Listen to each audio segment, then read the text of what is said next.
Tyler Lockett's 105-yard touchdown return for the Seahawks, who saved their season. And he's on my fantasy team, Tyler Lockett. So it helped. It No, helped your he's fantasy. on the bench. He's on the bench. He's on the bench. It helped me in no way. But why wouldn't I have Tyler Lockett on the bench? But I'm desperate. I have Andre Johnson starting. So let me just say this to you. I'll throw Tyler Lockett in there over Andre Johnson. Well, certainly if you get points, Jeff Garlin, for returns, if you have a league like that. Yeah, you do. You do get those points. If a player, even if he's listed as a wide receiver, if he makes a return, you get those points. So if you have Tyler Lockett against the Seahawks defense, it's no blood.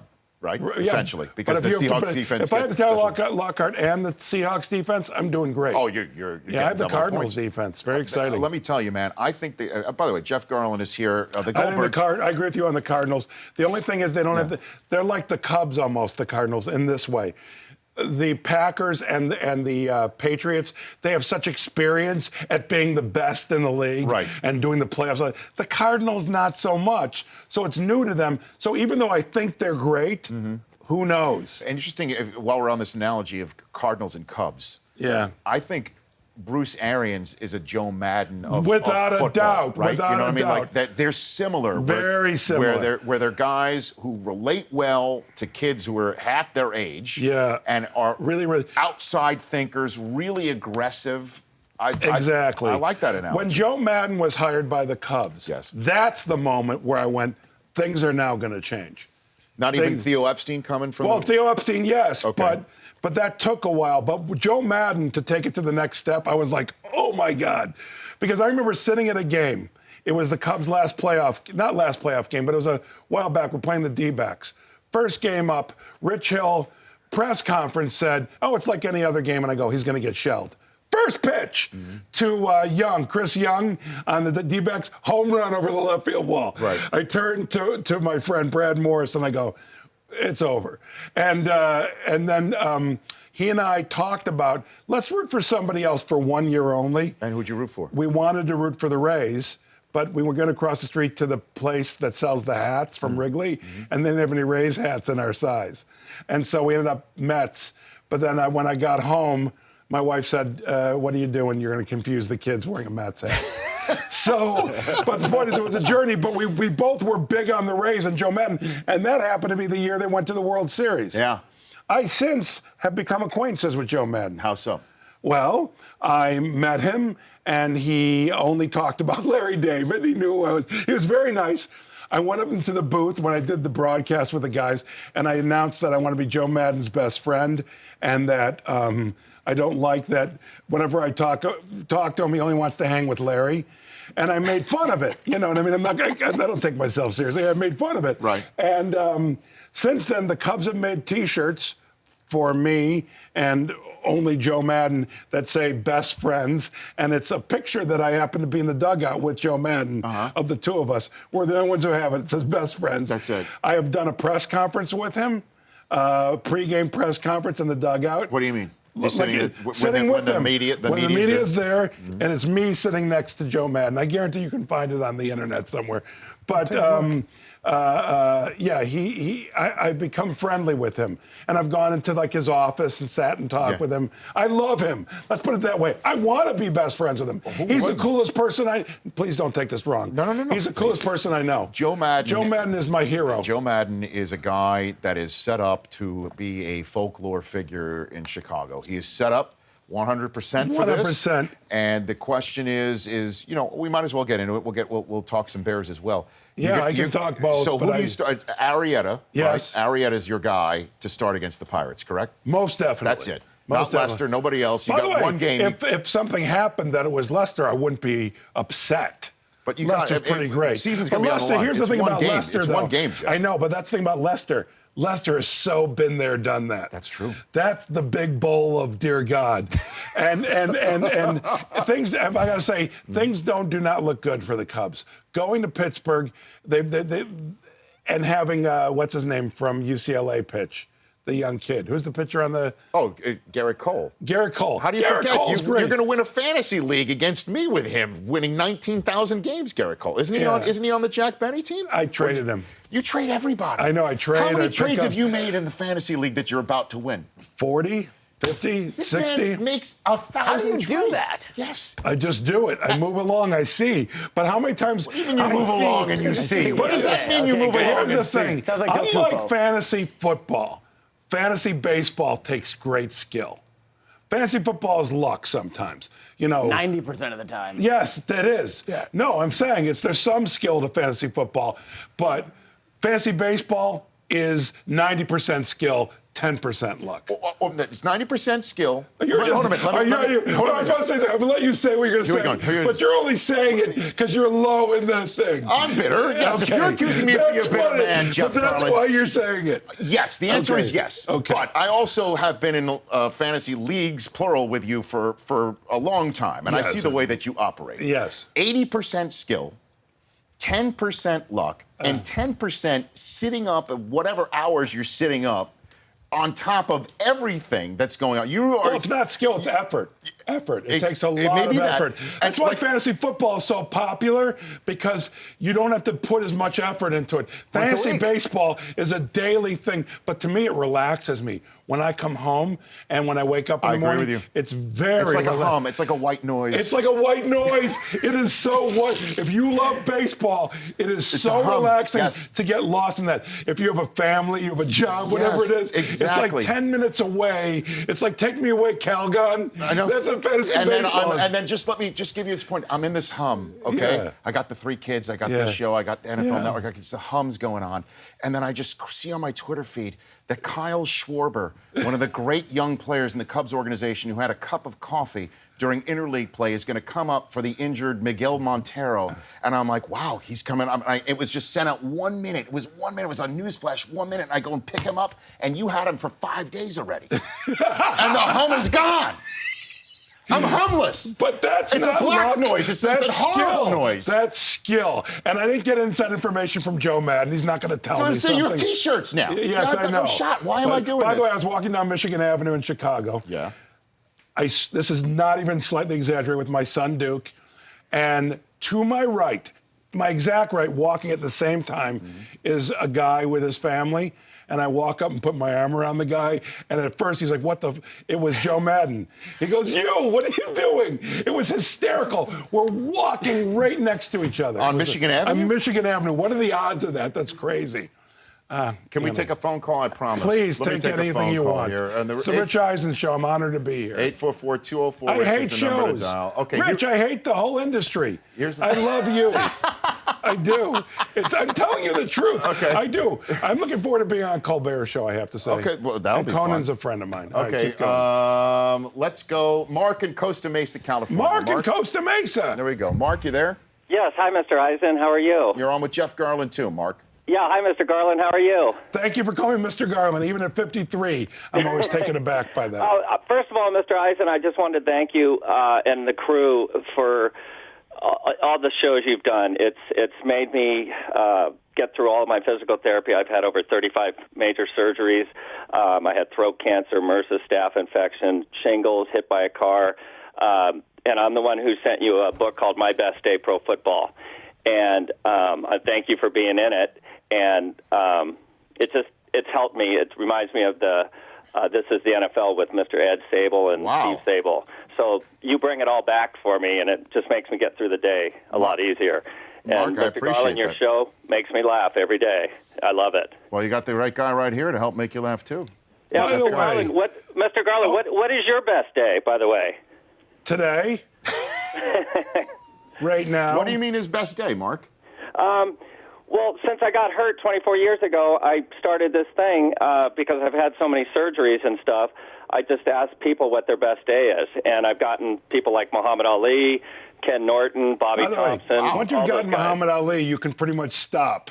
Well, You've gotten like the person that there is. The greatest. Yeah, Mark, is there like a website that people could see the compilation of what you've compiled? Yeah, you could. My wife set it up. I just write the letters. I write all these people, 1,000 letters, and it's basically, I don't use a computer. My wife does to put the book together. And I've done 9 books already, and it's unbelievable. Like Bob Feller wrote me back, and Monty Irvin, but you could go on My Best Day at by Mark Keyes Okay. yahoo.com. All right, Mark, thank you very much. What is your best day? And Mark will hear it off the air. No, my best day is right now. Oh, stop. Come on. No, I'm seriously, like, what's your best day? I was just discussing in the green room. This is because I got asked, hey, how was your summer? I didn't know how to answer. I don't really. Yeah, but I mean, shoot. I don't know how about. Ask me how my weekend was. How was your weekend? I don't know. I did what my wife said. I'm okay. What did she say? What did she have you do? The point being is I lead an extraordinary life. Okay. I have wonderful children, wonderful wife. Look how lucky I am. I'm on your show. So I look at it, and I'm not even like, this is not bull crap. This is my best day. Right now is my best day. Every day is my best day. That's it. I'm thrilled to be here. It's my best day. And maybe that's annoying. No, it's and not. by the way, let me talk about that gentleman for a second, what you're doing for that gentleman. Harry Carey, I don't know how much of a shut-in this gentleman is, but he's had a tough time of it, for sure. Harry Carey used to say that his main motivation when he did the games was for the shut-ins, the people who needed it. And I can tell you that I do my job. My main motivation is to ease people's pain. That's number one, more than anything. That's my job. What an honor that I get to ease people's pain. Whether they watch the Goldberg, see me do stand-up, catch me on your show. The problem is when someone really doesn't enjoy my work and I'm creating pain. And I apologize. I've witnessed this. I apologize. Let me take a quick break here so we can go. come back with you, Jeff. Okay. Don't apologize for anything. No, I apologize if someone doesn't dig me and they have to see me. Susie and I have witnessed that in person as well.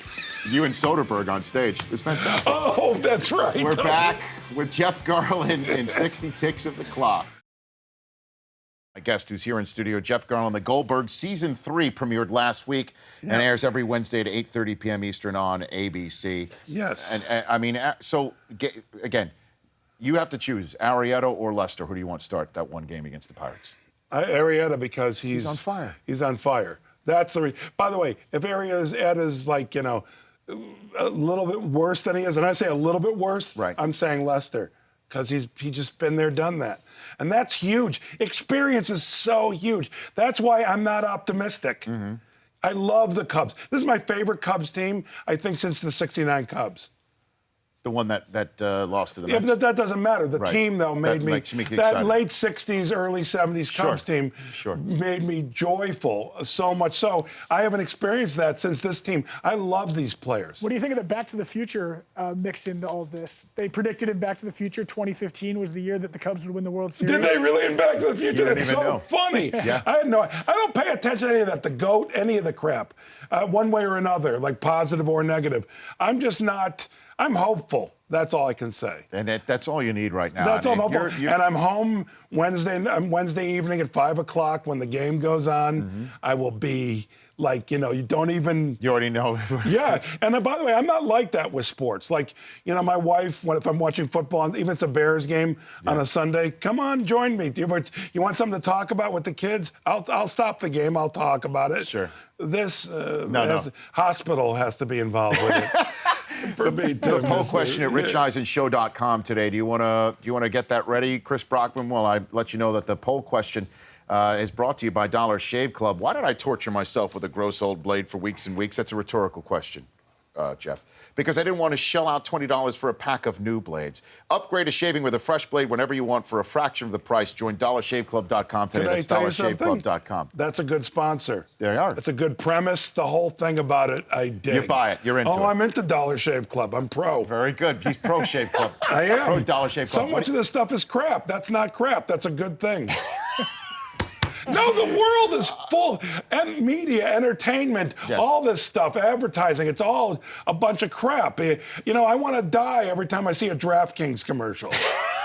I do. They're the new cell phone commercials. Cell phone commercials in itself are annoying. The best one ever was, what's his name, who's now starting for the Saints? Yeah. And he's part of the poll question. Oh, he's a part of the poll question? Yeah, Luke Great. McCown. How I tied that in. That is a good spot. Look at this full circle. But that's a good spot, though, that dude does. Have you seen it? Yeah, it's funny. They're funny. They're funny. And that's the poll question, Jeff. Which team's backup quarterback gives him the best chance to win? Okay. Cowboys, Brandon Whedon. Right. Steelers, Mike Vick. Saints, Luke McCown. Yeah, Best chance to win. We left Jimmy Clausen off, by the way. Please do. Please do. Brandon Whedon is my answer. Even though I like Luke McCown, the Saints just don't have it. And so the Cowboys are a really good team. So Brandon Whedon's shown. What do you got? Yeah, that's what Mooch said. 35% say Brandon Whedon. 52% say Michael Vick. What? Yeah. Who the heck are doing these polls? People who are out there watching and listening to us talk about Probably them. DraftKings customers. What do you? I'm a little concerned. The draft ops commercial of us. You like that one? I love it. I love your commercial. But everyone listening is going to go, what else are you going to say? I'm not afraid to say crap. Clearly not. I mean, by the way, I would make fun of you. By the way, Diet Pepsi machine. Come on. How many years now have I made fun of you for Diet Pepsi machine? Remember that commercial With where the draft, like Mayock Diet Pepsi machine got drafted and I acted like he was in the The Diet Pepsi machine. It's the worst spot. Not worst spot. There's many words, but that was pretty horrible. But I like your draft ops one. Okay. I'm digging it. Okay. I think it's really nice, and it uses great usage of the studio. It's a beautiful studio. Jeff Schaefer, who you know from Curb Your Enthusiasm, was on this program. Yes. And pointed out that these guys have, the two Chris's at the Chris Command Center have acting ability like silent movie actors. They're over emoting, over acting. Yeah, it's a commercial, and they're not trained actors. They did great. Brockman, are you a trained actor? Would you call yourself a trained actor, yes or no? I've been in 4 one-act plays. Oh, really? So, I mean, technically I'm a thespian. By the way, 4 one-acts, that's way more than I would ever Does that equal one full play? 4 one-act plays? What is the ratio? Hell yes. 4 one-act plays equals what, a play and a third? So he's done 2 plays. No, 2 one-acts is pretty much a play. Okay, I had no idea. Yeah. Great. Yeah, unless they're like 5-minute one-acts. You know. They're like 7 to 10. Oh, okay, so then you haven't really done one full play. We're not even in But intermission. then again, for most people who are in plays, they're not on stage all the time. So I'd give you a one-play It was credit. just me and another partner. One play credit. Great, You've done I love one it. play. I'll take it. So Okay. do we have what Schaefer said when he was here? We do. We have this Okay. is LABC has it for us. All right, We'll great. roll it. This is what I had to ask him about Curb when he was here. This is what Jeff Garlin is here. This is what Jeff Schaefer, co-executive producer and writer on Curb, had to say about No, Curb. Jeff, hold on a second. Let me just correct this. Yes. I'm an executive producer, and Jeff Schaefer is an executive producer. They're not co's? People love throwing the co in. There's no co. Okay, I didn't mean He's to an co. executive producer. Okay. He's a big shot. Okay. I'm sorry, I didn't want to. Your viewers already and listeners already know I'm a big shot. Here's what executive producer Jeff Schaefer had to say. Yeah. There's a few things that he's interested in. One being a movie Okay. that may go forward, and the other being another season of Curb. And they're not mutually exclusive. So a Curb movie is No, it'd be a movie, a non-Curb movie, or or another Curb season. similar to the one that you just previously did for HBO. Yes. So there may be something like that. So there's actual. He's done with the play, and he's starting to think about new stuff. What do you think? You had Jeff Schaefer like on TV and stuff. Yeah. Why He's would talking you about do the that? league. The league. He's talking about It the doesn't matter. Jeff Schaefer is a behind-the-scenes guy. I don't know why he should be allowed on. I'm kidding. All right, so I love Jeff Schaefer. He's. I know. Okay, so here's the thing. Yes. Larry recently asked me to lunch. I couldn't do it because I was filming, but we're going to go to lunch soon. And my gut feeling on the text was he wants to talk about Curb. And we talked about it in New York when he was doing his play. And I gave it a 51% chance when asked at the upfronts or the TCAs. Sure. And that's the Television Critics Association. I don't know what they're called anyhow. But point being is I will raise it to 54%.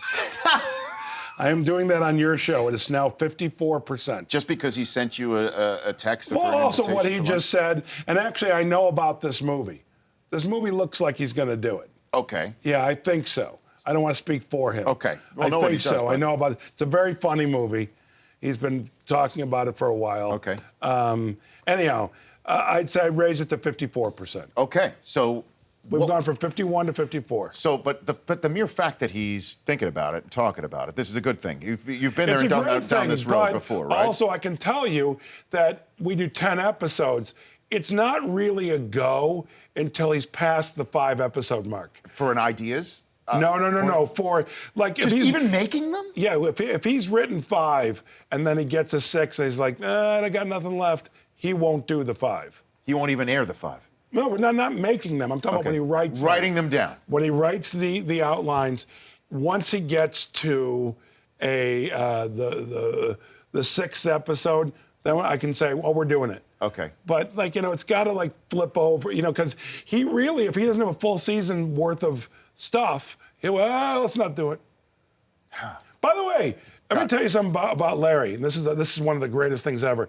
If he hears of someone doing something similar to us, or a joke that's similar, anything, if he feels that anyone would be watching us and think that we got it from he won't do it. And these are great ideas. Sometimes he just throws them away. Because he thinks somebody might think it's derivative of somebody else's work? Because it's something he heard rumor about something or whatever. Well, then we need to stop all production to make sure, just to ensure but the that truth curve is, gets... It has to, Jeff, it has to happen. It's got to happen. Well, personally, I'd like it too. You've got one more season left. There's no question there's one more season. Oh, by the way, you want my honest opinion? Yeah.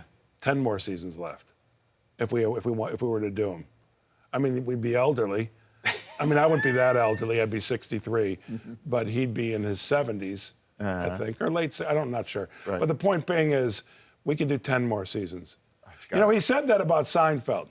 He left and he said, I could have stayed there and done. We would have never run out of ideas. And I feel that way about Curb. The Rich Eisen Show, weekdays at noon Eastern. On Audience.